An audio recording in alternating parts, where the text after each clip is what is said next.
역대하 3장 역대하 3장 구약 성경 658쪽입니다.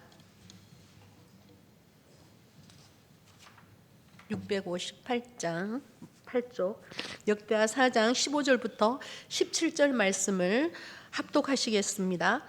성전 앞에 기둥 둘을 만들었으니 높이가 35규빗이요 각 기둥 꼭대기의 머리가 5규빗이라 성소같이 사슬을 만들어 그 기둥 머리에 두르고 성류 100개를 만들어 사슬에 달았으며 그 두 기둥을 성전 앞에 세웠으니 왼쪽에 하나요 오른쪽에 하나라.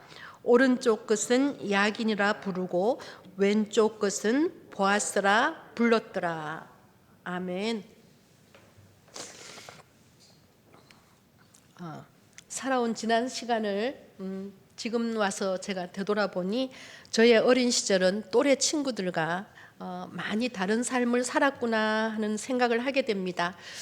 저희 아버님이 경찰 공무원이셨거든요. 그래서 정근이 잦으셨어요. 그래서 초등학교 1학년 때 처음으로 친구들과 첫 이별을 경험하게 되는데요.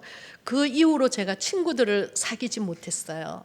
너무 힘들었어요. 왜냐하면 지금도 또렷이 기억나는 게 운동장을 이렇게 아버지 손을 잡고 이렇게 운동장을 빠져나오는데 친구들이 창문을 막 열고 거기 매달려가고, 그때는 한 반에 아이들도 많았잖아요. 엄청나게 애들이 뭐 60명 막 이렇게 막 70명 되던 그때니까 막 아이들이 전부 창문에 그냥 문을 열고 밖에서 막 대고서는 제 이름을 부르면서 막 잘 가라고 손을 흔드는 거예요. 근데 그게 너무 마음이 아파가지고 그 이후로는 제가 전학 갈 때마다 인사를 안 하고 왔어요. 그때 초등학교 1학년 들어가자마자 처음으로 이제 그 이별했던 그 기억이 있어가지고 그러고 난 다음에 이후 이제 살아가면서 사람에게 정을 주지 못했던 것 같아요. 정을 주면 언젠가는 그 헤어질 거라는 그 기억이 저를 너무 괴롭혀가지고 항상 저는 홀로였어요. 아주 어릴 때부터. 그래서 그러니까 제가 갈 때라고는 교회 마당밖에 없는 거예요. 친구들을 못 만나, 사귀지를 못하고 제 마음을 털어놓질 못하고 이러다 보니까 오직 제가 갈 수 있는 거는 교회밖에 없었어요. 그래서 당시 교회에서 제가 기억하기는 초등학교 6학년부터 중학교 3년 동안을 교회 마당에서 살았던 것 같아요. 친구들도 없었어요. 저는 정말 외롭고 그때 당시에는 제 자신이 너무 초라하고 한없이 정말 외로워 보였지만 이제 지금 나이가 들어서 생각해 보니까 하나님께서 저를 세상과 분리시키셨구나 하는 생각이 들어요. 그래서 분리시키고 오직 하나님만 바라보게 하셨구나. 그래서 하나님 앞에 요즘은 감사해요. 그 은혜가 오히려 그때 당시에는 나를 참 많이 힘들게 했는데 지나고 보니까 그 시절이 오히려 내게는 독이 된 게 아니라 덕이 된 거죠. 그래서 하나님께 늘 감사합니다. 제가 중등부 시절에 가장 초등학교 6학년부터 중등부 시절까지 제가 가장 좋아했던 찬송가가 586장 어느 민족 누구게나, 그리고 찬송가 312장 너 하나님께 이끌리어. 그 가사가 너무 좋아가지고요, 이 찬송 부를 때마다 그렇게 철철 울었어요. 그때부터 울었습니다. 저는 찬송가 부를 때. 저는 그래서 이 찬송가 가사의 은혜를 받다 보니까 세상 노래를 못 부르겠더라고요. 이게 진짜 입 밖으로 안 나와요. 이게 항상 찬송가 그 가사 하나하나에 정말 그 뜻과 의미가 정말 하나님을 향한 것이잖아요. 그러다 보니까 이 입술로 다른 노래를 부를 수가 없더라고요. 그래서 저는 유행가를 불러본 적이 제 기억에는 없는 것 같아요. 그래서 듣는 거를 좋아하지도 않고 부르지도 못하고 그러면서 제가 좋아했던 그 찬송가 중에 어느 민족 누구게나, 그 찬송가가 왜 그렇게 좋았는지 모르겠어요. 이 가사가 어떻게 되냐면요, 어느 민족 누구게나 결단할 때가 있나니 참과 거짓 싸울 때에 어느 편에 설 건가. 주가 주신 새 목표가 우리 앞에 보이니 빛과 어둠 사이에서 선택하며 살리라. 이렇게 되어 있습니다. 제가 아까 시작하면서 선택이란 단어를 썼는데요. 정말 졸업식장에 갈 것인가 또 수련회를 갈 것인가, 항상 두 가지의 선택길이 저한테 놓이면 저는 항상 이쪽이 아니라 하나님께로 향하는 교회의 일로 그냥 제가 갔던 것 같아요. 어느 민족 누구게나 결단할 때가 있는데, 우리가 살아가고 있는 이 세상은 끊임없이 어느 편에 설 것인가의 결단을 요구하는 세상입니다. 그러나 주 안에서 거듭난 그리스도인들에게는 다른 길은 없습니다. 주님이 주신 새 목표가 우리에게 분명하게 보이기 때문입니다. 그 선택을 주 안에서 늘 길을 물으며 또 목표를 향해 전진해 가는 삶을 살아가야 함을 이 찬송가 가사는 우리에게 가르쳐주고 있습니다. 선택이란 여러 가운데서 필요한 것을 골라 뽑는 것을 의미합니다. 그런 의미에서 작년 12월 3일 비상계엄 선포 후에 혼란스러운 시간을 보내며 많은 생각들을 하게 되었습니다.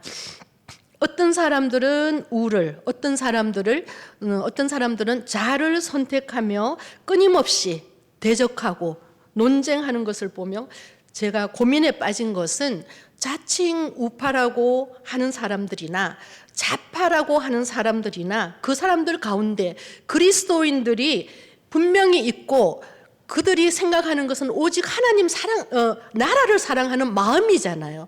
우파라고 해서 나라만 사랑하는 게 아니라 좌파도 하나님 사랑하는 사람들이 분명히 있고 나라를 사랑하는 사람들이 분명히 있거든요. 그런데 왜 이렇게 나라가 혼란스러워지는가? 너무너무 마음이 답답했어요. 그래서 하나님께, 하나님 정말 이 상황에 대해서 제가 좀 깨닫게 해주세요. 왜 이렇게 나라가 어지럽고 내 마음이 왜 이렇게 혼란스러운지 하나님 정말 길을 열어주세요. 길을 보여주세요. 그때 문득 머리를 스치는 생각이 사사기 말씀이었어요. 그때에는 이스라엘에 왕이 없었으므로 사람마다 자기 소견에 옳은 대로 행하였더라. 이 말씀이 그냥 탁 떠오르는 거예요. 근데 제가 성경을 이제 계속 읽다 보니까 성경을 이게 개역 성경만 읽는 게 아니라 성경을 이렇게 바꿔가면서 계속 읽거든요. 그래서 요즘 읽고 있는 성경이 새한글 성경이에요. 그래서 그 여기에는 어떻게 나와 있을까 하고서는 살펴봐야 되겠다는 생각이 들어서 찾아봤어요. 그랬더니 새한글 성경에는 이렇게 기록되어 있습니다. 그 시대에는 이스라엘에는 임금이 없었다. 사람마다 자기가 보기에 올바른 일을 했다.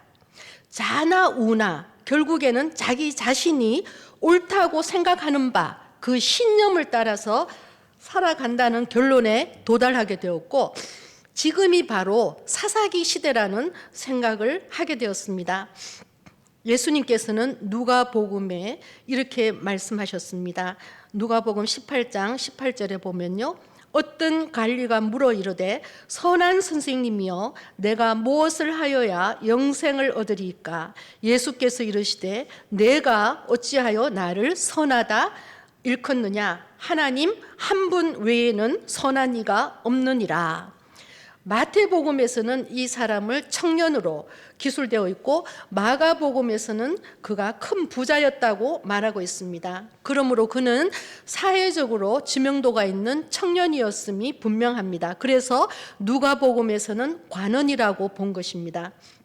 그는 예수님을 보다 일반적인 호칭인 랍비가 아니라 선한 선생님이라고 부르고 있으며 무엇을 해야 영생을 얻을지 진지하게 묻고 있습니다. 그는 어떤 일이나 또 선한 행위를 통해 영원한 생명을 성취하거나 또 획득할 수 있으며 이에 필요한 모든 것을 다 이행하고 있다는 것을 자기가 확실히 하기 위해서 이렇게 예수님께 질문을 던졌던 것입니다. 그런데 예수님은 그 청년의 질문에 대답하시지 않고 먼저 그 청년이 예수님 자신을 선한 선생님이라고 부르고 있는 방식에 대해서 의의를 제기하십니다. 청년의 이 말은 단순히 아부를 위한 가벼운 표현일 수도 있습니다. 하지만 예수님은 그 청년이 그것에 대해서 생각해 볼 수 있도록 도전하십니다. 하나님 한 분 외에는 선한 이가 없기 때문에 그 청년은 의미도 모른 채 예수님께 그러한 표현을 사용했다고 보시고 이렇게 반문하심으로써 너와 대화하고 있는 이에 대해서 진정으로 알고 있는가 이렇게 말씀하셨던 것입니다. 예수님은 자신의 신성을 부정하신 것이 아닙니다. 오히려 이 말씀을 통해서 사실을 더욱 확증하셨습니다. 그 청년이 예수님을 선하신 분이라고 부르신 것이 틀린 것이 아닙니다. 그는 선하시며 또 하나님이시기 때문입니다. 그렇습니다. 오직 하나님 한 분만이 옳으십니다. 우리가 생각하기에 옳다고 생각하는 바 그 신념이 하나님의 구원 계획과 전혀 관계가 없는 것일 수 있다는 것을 말씀드리고 싶은 것입니다. 저는 개인적으로 우리 그리스도인들이 우도 자도 아닌 오직 우리를 사랑하사 죽기까지 사랑하신 예수 그리스도께서 제시해 주시는 새 목표를 향해서 나아가는 자들이 되었으면 바랍니다. 그것이 주님께서 우리에게 또한 기대하시는 바가 아닐까 하고 생각합니다. 그래서 교회만이 유일한 답이 된다는 것을 세상에 증명할 수 있다고 생각하기 때문입니다. 한결같이 하나님 한 분만을 바라보며 살아가야 함을 깨닫게 되기를 간절히 바라는 마음으로 오늘 본문 말씀을 정하게 되었습니다. 오늘 본문 말씀은 성전 건축에 관한 기록입니다. 먼저 3장을 한번 보시면요. 3장 1절을 한번 보시면 성전 건축에 관한 기록인데요. 그 예루살렘 성전이 건축된 장소에 대하여 소개하고 있습니다. 솔로몬이 예루살렘 모리아산에 여호와의 전 건축하기를 시작하니 그곳은 전에 여호와께서 그의 아버지 다윗에게 나타나신 곳이요 여부스 사람 오르난의 타작마당에 다윗이 정한 곳이라. 모리아산은 일찍이 아브라함이 그의 아들 이삭을 하나님께 번제로 드리려고 했던 바로 그 산입니다. 또한 다윗이 하나님의 전을 짓기로 결정한 곳이기도 합니다. 이러한 사실은 온전한 순종으로 자기 아들을 번제로 드리려고 했던 아브라함의 신실한 제사와 또 솔로몬의 성전이 서로 깊은 관계가 있음을 암시해 주고 있습니다. 즉 솔로몬의 성전 역시 신령과 진정으로 살아계신 하나님께 예배드리는 곳이라는 점이 부각되고 있다는 것입니다. 오르난의 타작마당은 다윗이 백성을 계수한 죄 때문에 징벌을 받을 때 하나님께서 심판을 멈추신 장소이자 다윗이 번제단을 쌓았던 곳입니다. 다윗은 이곳을 오르난으로부터 검 600세겔을 주고 사들였는데요. 이제 바로 이곳에 솔로몬의 성전이 건축하게 된 것입니다. 이것은 진정 장차 성전 대신 예수 그리스도로 말미암아 택한 백성에 대한 하나님의 진노가 멈추어질 것임을 상징하는 것입니다. 오르난의 타작마당에 하나님께서 은혜를 베푸셨던 것처럼 이제 마침내 예수 그리스도께서 우리에게 오셔서 택하신 백성에 대한 하나님의 진노가 멈추어지고 우리에게 구원이 나타날 것을 이렇게 상징하는 것입니다. 3절부터 7절까지는 열왕기상 6장의 내용을 간추려 요약한 것으로 성전의 규모와 장식 등에 관한 설명입니다. 8절과 9절 본문은 성소에 대한 묘사에 이어 성전 중에서 가장 중요한 부분인 지성소에 대하여서 묘사하고 있는 부분입니다. 역시 열왕기상 6장 16절에서 20절을 아주 간략히 압축시킨 것입니다. 10절에서 14절 말씀은 열왕기상 6장 22절부터 28절을 압축한 것으로 지성소 내부의 그룹 장식에 대하여 묘사하고 있습니다. 그리고 우리가 읽은 본문 15절부터 17절은 열왕기상 7장 15절에서 22절을 압축한 것으로서 성전 앞에 있는 두 기둥에 대해서 설명하고 있습니다.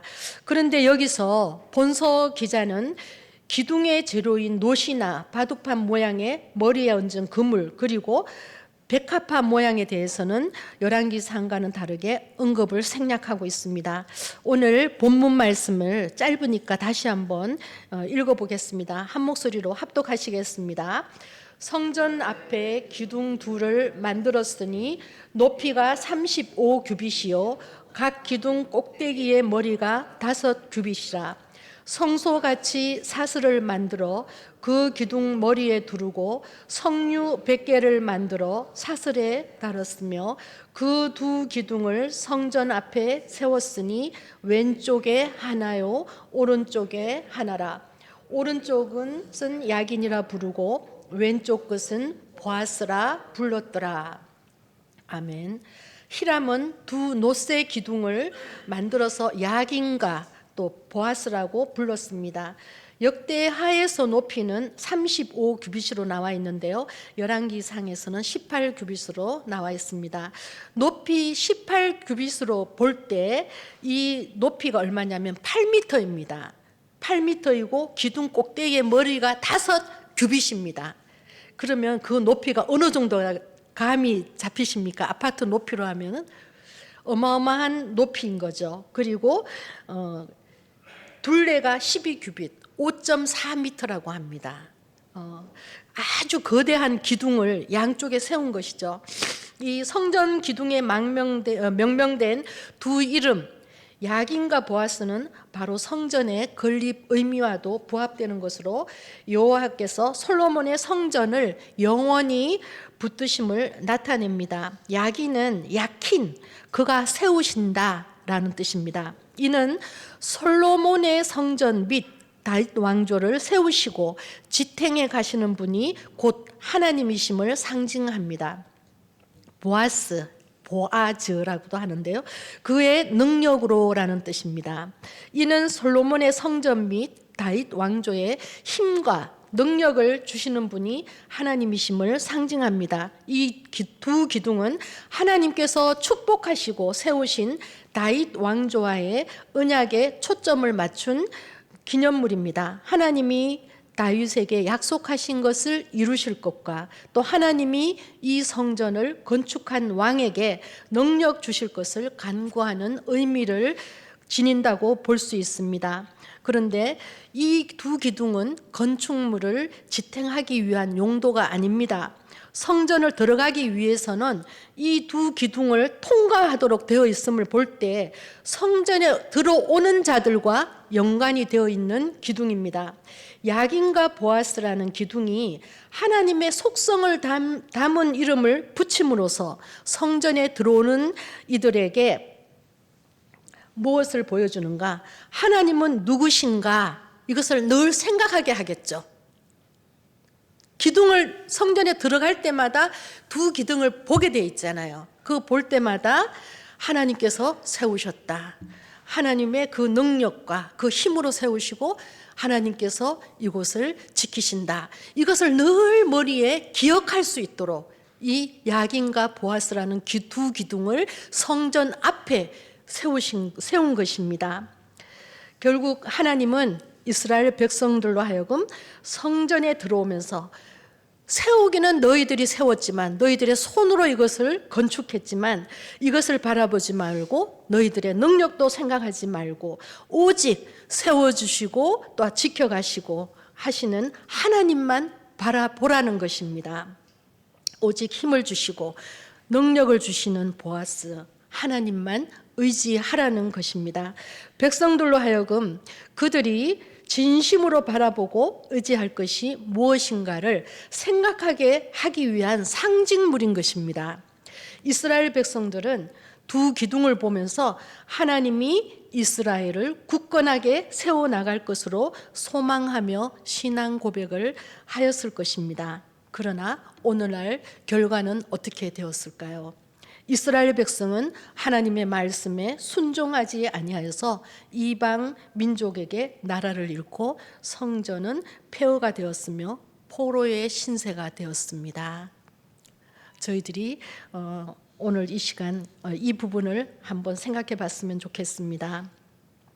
솔로몬이 건축한 성전 앞에는 야긴과 보아스라는 두 거대한 녹기둥이 세워져 있었습니다. 이것은 성전을 바라볼 때마다 진정한 우리 삶의 주관자가 하나님이심을 보여주는 것이었습니다. 나라가 많이 혼란스럽습니다. 여야가 진흙탕 싸움을 하는 모습을 보게 됩니다. 여기에 잘못된 신념으로 인하여서 교회가 하나님의 이름에 먹칠을 하고 전도의 문이 닫히는 것 아닌가 하는 염려를 사고 있습니다. 지금 시대는 우리 모두가 화합해야 할 시기이지 반목하고 정죄하며 나만이 옳다고 주장하는 것은 다 함께 멸망의 길로 가는 지름길입니다. 그것을 인식하고 우리는 경각심을 가져야 할 것으로 봅니다. 이 시간 저희들 함께 제가 그토록 좋아했던 찬양, 찬송가 586장을 함께 부르고 또 기도의 자리로 나갔으면 좋겠는데요. 찬양 후 오늘 말씀을 기억하며 또 각자의 기도 제목과 또 세계 선교대회를 위해서 출타 중에 계시는 담임 목사님과 또 사모님을 위해서 기도해 주시고 어지럽고 혼탁한 나라가 속히 바르게 세워질 수 있도록 함께 기도했으면 좋겠습니다. 찬송가 586장을 하시겠습니다.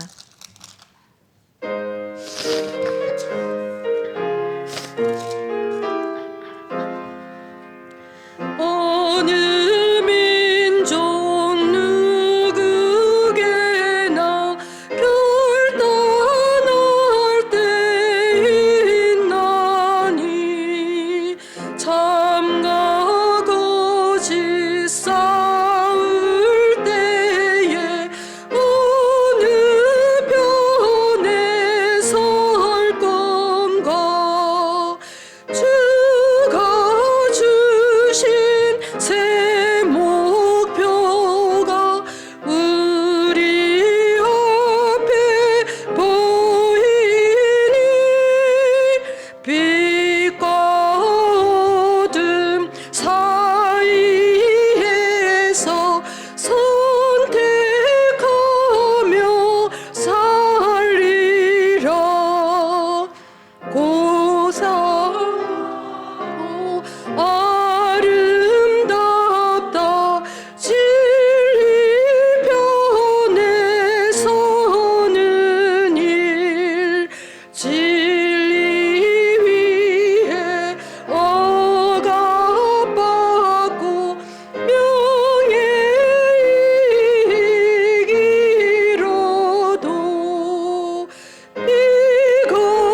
이 시간 함께 기도하시겠습니다.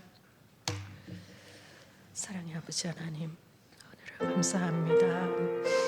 말할 수 없이 연약한 저희 인생들을 주님 참으로 하나님의 은혜의 손으로 붙들어 주시고, 제 많은 인생들 죽을 수밖에 없고 멸망의 길을 갈 수밖에 없었던 저희들을 그 어둠의 땅에서 밝은 빛으로 인도하여 주신 아버지 하나님의 그 크신 은혜를 오늘 이 시간도 감사하며 감격하며 아버지 하나님 앞에 찬양을 올려드립니다. 아버지 하나님, 우리는 살아가면서 날마다 선택의 기로에 서 있습니다.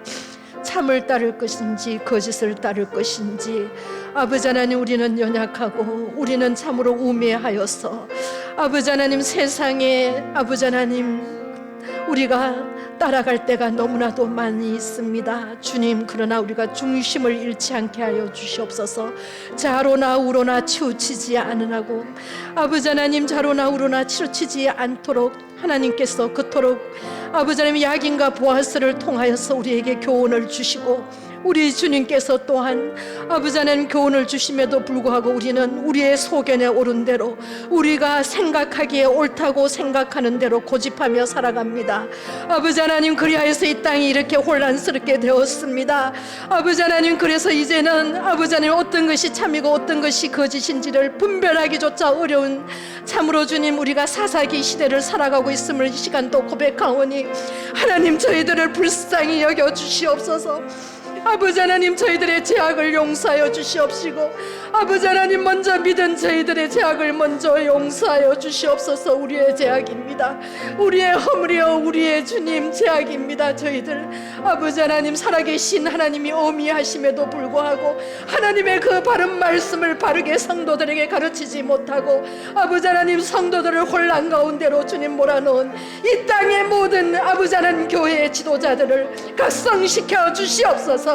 아버지 하나님, 아버지 하나님, 아버지 하나님, 가장 주님 하나님의 말씀에 바로 가고 있다는 고신교단에서 먼저 주님 아버지 하나님 어떠한 일들을 저지르고 있는지를 주님 저희들이 보고 있습니다. 하나님, 저들을 주님 용서하여 주시옵소서. 아버지 하나님, 돌이키게 하여 주시옵시고 이제 다시 하나님 앞으로 주님 돌아오게 하여 주셔서 하나님, 이 땅이 주님 교회로 말미암아서 정화되기를 원합니다. 거룩한 땅 되기를 원합니다. 하나님이 일하실 수 있는 땅이 되기를 원합니다. 무속이 판을 치고 있습니다. 아버지 하나님께서 그토록 싫어하셨고 그토록 진멸하라고 하셨던 그 무속이 하나님 이 나라를 주님 듣고 있습니다. 어둠의 영들이 주님 역사하고 있습니다. 하나님, 그러나 어둠은 빛을 이길 수 없음을 저희들은 알고 있습니다. 빛으로 오신 우리 주 예수 그리스도께서 이 땅을 주님 다시 한번 살려주시옵소서. 하나님, 믿는 자들을 저희들을 다시금 깨우쳐 주시옵시고 하나님, 주님 앞에 엎드리게 하여 주셔서 교회가 먼저 일어나게 하여 주시옵소서. 교회가 먼저 주님 각성되게 하여 주시옵소서. 교회가 먼저 주님 바른 하나님의 말씀을 선포하게 하여 주시옵소서. 아버지 하나님, 이 나라를 불쌍히 여겨주시고 하나님, 죽어가는 저 영혼들을 주님 살려주시옵소서. 오직 주님의 말씀으로 주님께 기도함으로 주님 거룩해진다고 하셨는데 하나님, 이 땅의 모든 그리스도인들을 주님 지켜주시고 아버지 하나님 새롭게 하여 주시옵소서. 감사합니다.